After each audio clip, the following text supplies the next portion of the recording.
You know, if you don't think of it as water that you want to drink, it's actually quite pretty. Good morning. It was a super cold night, and this morning, brand new Injinji socks.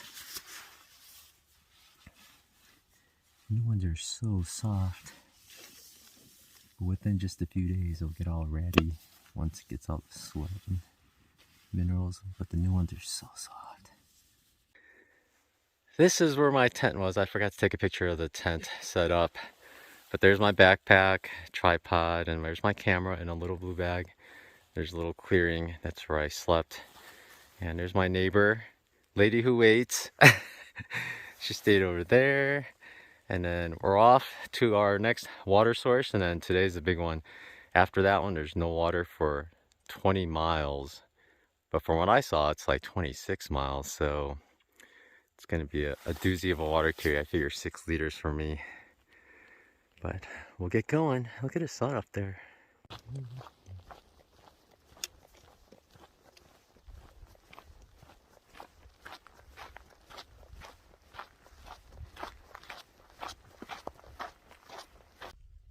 Nice cold coffee.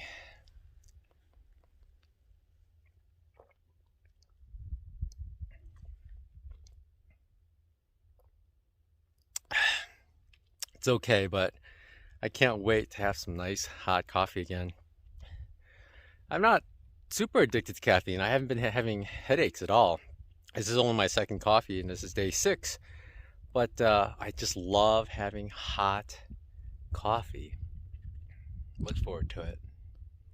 Maybe tomorrow. This is why you really can't rely on water caches at all. Someone could have said that there were a couple of gallons here, but now there are 0. But another gate. These gates are really easy to open. And that's it. That's pretty much it. And with the pretty sign. Really nice, they inlaid it with some kind of white material that's not steel, so it wouldn't rust. Looks really nice.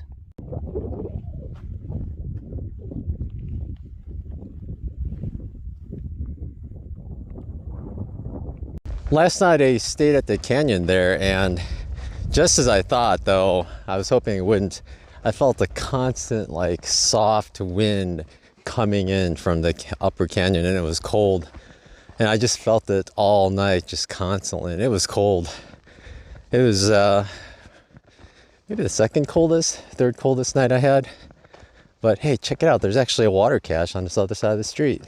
Behold, just water kind of spread out everywhere. Most of those are empty. This one, 4 liters here, but it looks like it has a name on it. ETA, yep, 37. It must be the same group as the other one. So with all that water there, or at least water jugs there, none of it was public really. The ones in the ground are pretty much empty, and then the 4 bottles were for the same group as that other 2 bottles we saw before. So I have a feeling there's gonna be a lot of bottles for that group just sitting around. Oh well. But yeah, as I was saying, yesterday was actually quite cold.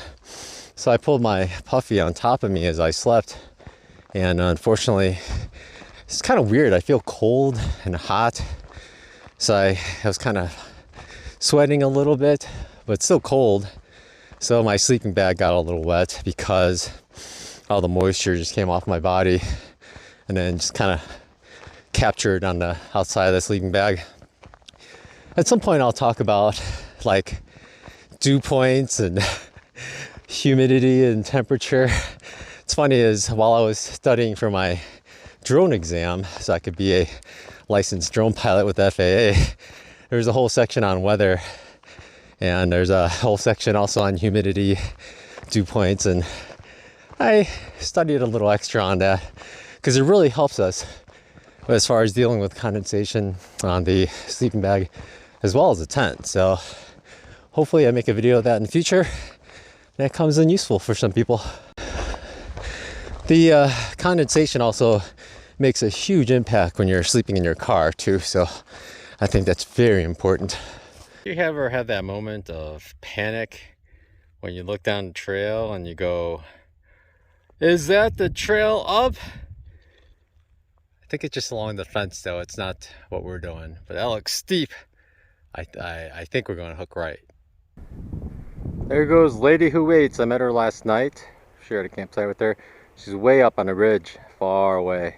But it's always cool when you can see a hiker from far away like this. Here's what she really looks like.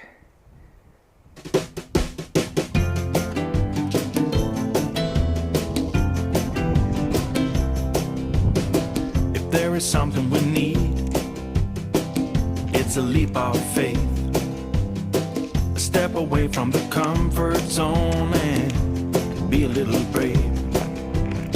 So take a look around you. How far can you see? How far do you think you can run? Standing on your knees. It's a beautiful world out there. Just don't pass on the dare. If you have the will and a moment to spare, it's a beautiful world out there. It's a beautiful world out there. It can be a bit frightening, something you don't know. You need a little enlightening, it'll make you grow. It's a beautiful world out there. Just don't pass on the dare. If you have the will and a moment to spare, it's a beautiful world out there. It's a beautiful world out there. It's a beautiful world out there. Just don't. I feel like this is one of these agility training things where you make a dog jump over them. There's right off the trail here. Maybe there used to be a sign there. So my dog, Liza, that I had a while ago, I could actually just point and go, Liza, up, and she'll go over and jump over it. She was that good. Easy commands. And even from standing here, I could say, Liza, up, Liza, around, and point at it, and she'll actually go around, come back to me. Smart dog. So this is a metal cattle trough. This is the last reliable water source for 20 miles. And a relatively recent, maybe 2-3 days ago, the water report said there's water in here. I was gonna say that white one looks dry, but there's a metal bin on the right. Looks like there's water. So I'm gonna have to stock up with about 6 liters of water, enough to get to the road as well as an overnight. So that's quite a bit of water. Oh, moment of truth. Yeah, there's still quite a bit of water in here, but really slimy. You know, if you don't think of it as water that you want to drink, it's actually quite pretty. Look at how bright green that is. It's like Incredible Hulk green, you know? Like if I ate some of that, I could get super strength. Probably have super diarrhea. Alright, let's see how it goes. It does not look good. But this is where a scoop comes in really handy. Although there's a lot of stuff on the surface as well. It is not going to be easy.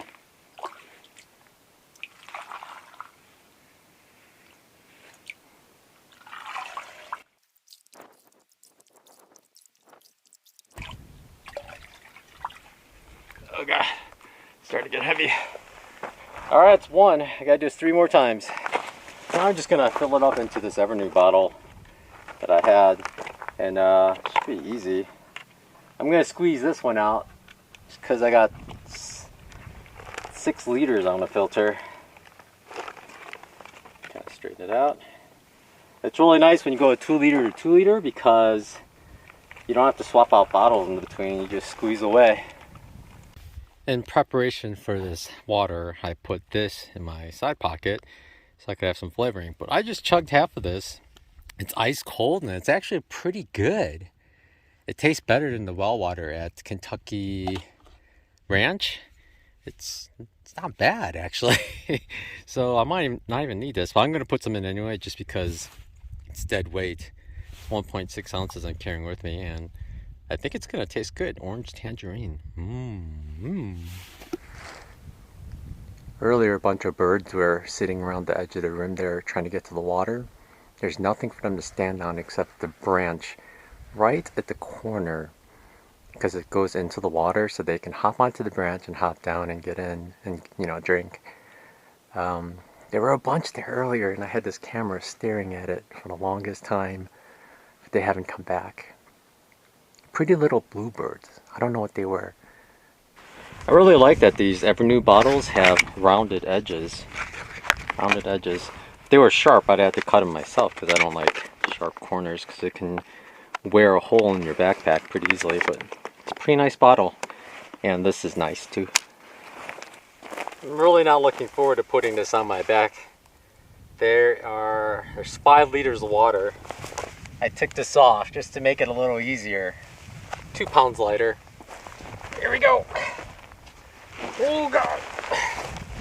I put it on my leg. I do this. And then get it on my back. Oh. Connect my chest strap so the garment doesn't fall off. Tighten that guy up.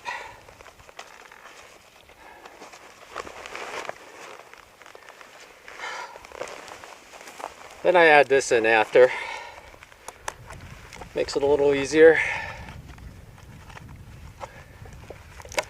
And then make sure my phone's still in there. Ready to go. There's more light shining on it now, so it's especially super bright green. Look how bright green that is. It's beautiful, isn't it? Let's get some close-ups of the algae below. Like they have like dark tips at the ends. It's quite interesting. So that was the super good water source. This is it until the road actually. So I'm gonna go, I forget how many miles. It's gonna be 18 miles for the day. I'm gonna actually camp out at the 100-mile marker. And after that, it's about 6.7 to the road. I'm gonna try to hitch into Vail and then try to get an Uber from Vail to a hotel there. So unfortunately there's no places to stay inside Vail itself, so that's the plan for now. And let's get going with the 6.5 liters of water on my back. It's quite heavy. Okay, I checked the map. I have 14.3 miles to go and it's 10:30, so I think it's gonna be a push to get there by 5 o'clock, but I can make it. I'm going up this hill and all of a sudden it's just the feel of these hacatillos. There's a whole bunch of them everywhere. None of them have leaves. Ooh, there's a nice round cactus down there too. None of them have leaves. Amazing. Well, that one does, but they're all brown. Probably taking a break. I gotta eat my cookies. We probably have at least another 1,300 ascent. A lot of up and downs, nothing big. So I gotta fuel up. Hydrate, cool down in the shade behind this beautiful tree. And I'm going to take my pants off, so I'll be in shorts for the rest of the day. But yeah, it's an 18-mile day, but it's actually a pretty tough one. No big climbs, just lots of up and downs. There's a lot of hills here, and we're basically just going up and down, trying to weave through and over them. So we're just going up, down, up, down. Have I said up and down enough today? I booked a hotel that's relatively close to the Vail, old Vail that we'll be going to. It's pricier. I was going to go to one a little further away, closer to Tucson. It was $55. This one's $125. Like, I didn't want to pay it, but the others that are cheaper are like by the airport, deep in Tucson. So there's just no rides. There's no other place to stay. And I guess it's about the same price as if I stayed overnight in Patagonia, $120 plus tax. So yeah, what are you going to do? But it's been a week. Guess I deserve it, but I'm actually going to try to get an Uber from there straight to the trailhead, because hitches towards town seem to be easier, but hitches towards trailheads, I don't know. You always have to hope there's a trail angel, but the Uber is more consistent, and I'll get there and get a good early start. But yeah, 125, but it's supposed to be really nice. So tomorrow, I hope to get there around noon, because I only have 6 or 7 miles to hike tomorrow. and then I'll be up the trailhead by probably 9, 10, and then get there early and hope they let me check in early, and I could just lay down. I'm just already dreaming. Lay in my bed with my feet up the headboard, just like so my feet are elevated. Just do that and edit videos. Charge everything. Believe it or not, my 26,800 milliamp hour battery is just about empty. I thought I was going to empty it yesterday. I was surprised it managed to charge my phone again. But that's empty, and I have a 10,000 one as well. And that one's got a lot more left. It's almost full. I used it to charge smaller things like the InReach. But I think by tomorrow morning, if I get to camp and it's warm enough, I'll try to edit day 2, and then I'm gonna drain that 10,000 tonight too, at least half of it. So I'm kind of glad I brought both, because I thought it might be too much, but might be enough. I considered taking 3 of the 10,000 ones, just spreading it out, and then just charge them all, because they charge pretty quickly by themselves because they're so small. But I don't know, a lot of ifs and whats, huh? While I was putting my pack on, I dropped this, and now I just have to hope it didn't fall into a cow patty, because there are patties everywhere around here. So I thought I'd share the revelation with you. Here we go. I don't think there would be. Thank goodness. I could wrap it around my face.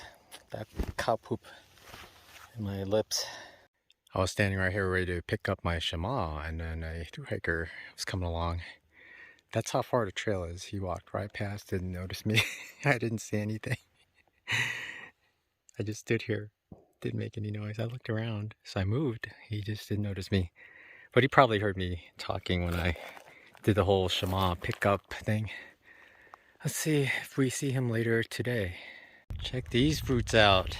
Not the prettiest, but these are the first blooms I've seen from these cactuses. Cool, huh? I love the color. Supposedly they're prickly pear fruits and you can eat them. Someday I'll eat one. Someday. Now this is starting to look like real desert. We got ocotillos everywhere. We got the beaver tail cactus everywhere. Rocks. Super hot sun. It's bearing down. Dryness. We got some agaves. There's some choyas earlier, but pretty crazy, huh? Huge clusters of cactuses everywhere. Yeah, here we go. There's a choya on the right, mixing with other ocotillos. Look at that, it's craziness. And a crazy gate, a summer gate. I heard these don't require much water. Surprise, surprise, look what we got here. We got an ocotillo with a ton of leaves on it. I wonder why this one is doing so well. But every other ocotillo around me, even the ones behind me, are completely leafless. I'm guessing because people pee on it? I don't have any pee, otherwise I'd offer. I don't know, I'm just guessing. See, look at the other ones. Completely leafless and dry, just thorny. I left a road intersection a few minutes ago and I met the Starks. That's a couple that lived in Tucson, and they offered to help me out anyway, so I just gave him my Garmin InReach tracking information and they just kind of just surprised me at a random pretty rough road. And they also have a jacked up 4Runner with nice tires, so they were able to come, and I got a nice cold beverage from them. Sat down and talked for a while in the shade. Very nice. So thank you very much. But I have to pause for a moment to say this ocotillo is the thickest I've ever seen. And look how tall it is. I don't know if I can hold my camera that high. Oh my gosh.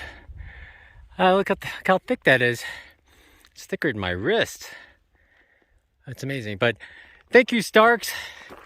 And hope you have a nice, safe drive home and more fun exploring these crazy roads out here. Okay, if this happened naturally, this is Absolutely amazing. If someone did this, not so bad. All right, I probably won't touch it, but there's a rock lifted in the Ocotillo branches. I wonder if the rock just happened to be above the plant as it grew, and as the branches grew, it lifted the rock. And it's amazing that it's like a good 8-10 inches off the ground, and it's still there. And this thing, I don't know how fast these grow, but it'll be there until it dies probably. It's pretty cool. It's random acts of nature. Here's some full-on desert here. Look at that, cactuses everywhere, and ocotillos. It's just everywhere, and they're huge, taller than me, which isn't that impressive of a plant, but tall. Look at that. The Starks told me that further north here, we're just gonna get even more deserty, if that's a word, up until we get past Tucson. So it's gonna be even more barren than this, probably less water. Look at these crazy cactuses. Can you see the flowers on there? These yellow cholla flowers are beautiful. This one right in front of me especially, so colorful. I guess it's vibrant with the sun. I don't know. It's funny how well you can see the trail here. You go zigzagging, switchback after switchback down into the canyon and then back up. But it's so distinct there. You can see 1, 2, 3, at least 3 easy switchbacks. I'm just easily wowed, but look at the flowers on this one. It's beautiful. Beautiful. Right next to this beautiful patch of cactus and flowers, there's a weird leopard print blanket there. I was a little cold yesterday. I think I should grab it. Nah. Check out this thing. It's like a prickly pear cactus, except it's like growing off a single trunk. Usually you see them all clustered low to the ground, so you don't see the trunk at all, and it just looks like it's spread out. But this one looks like a tree, but somehow decided to start to grow cactus paddles or whatever you call them. And look at the bottom of the tree. Such unique texture down there. It's pretty cool.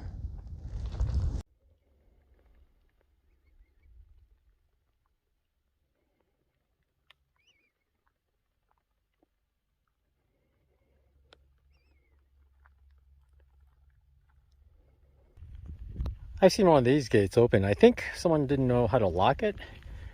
I mean, this one does have one of these, but the slot here is just to slide the chain, and the link actually locks the gate. So you just slide it out and then put it back in the slot when you're done, and it locks.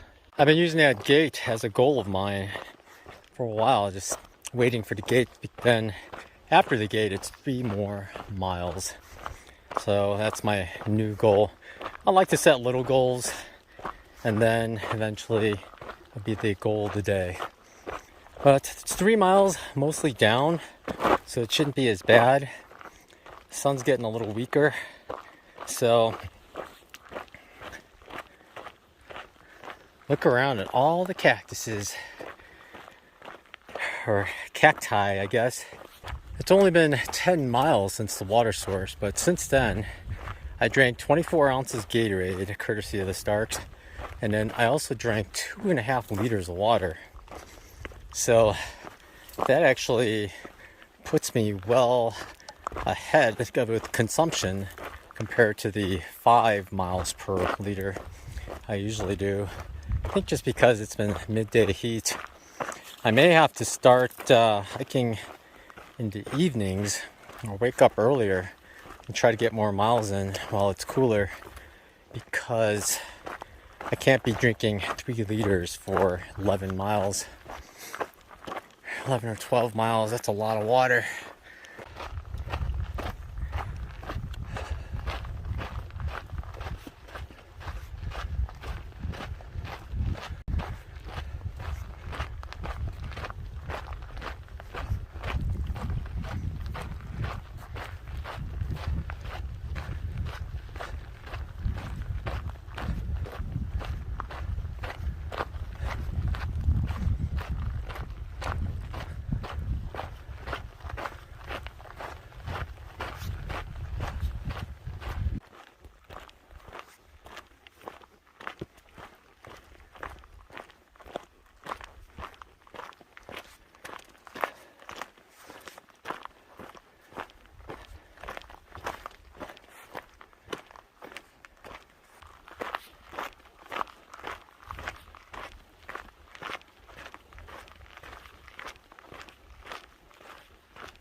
I'm about 1.2 miles from camp, and I could feel my right leg is starting to cramp a little.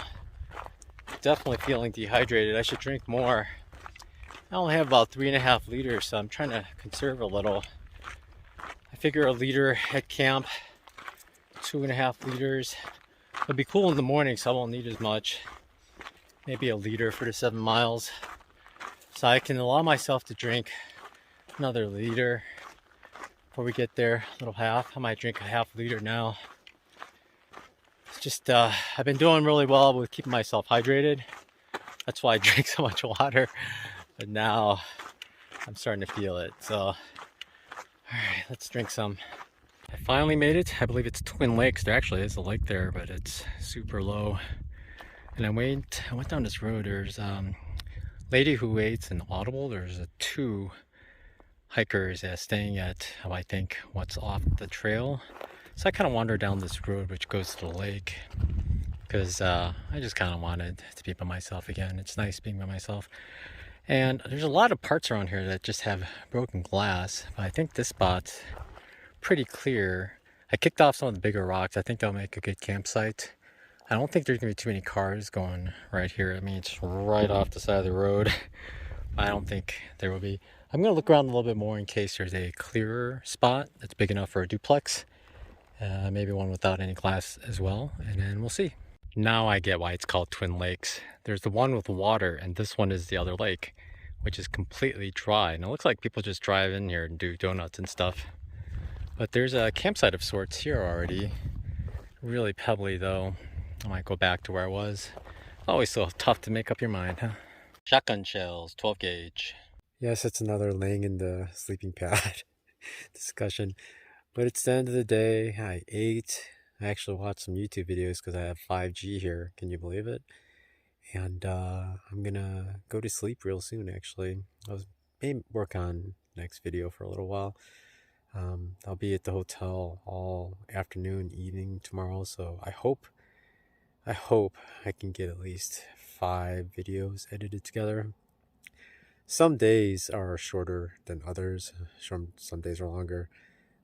Day 7 will be tomorrow at the hotel, and I'm sure that's just gonna be like a 10-minute video of me walking 7 miles and then hitchhiking. We'll see.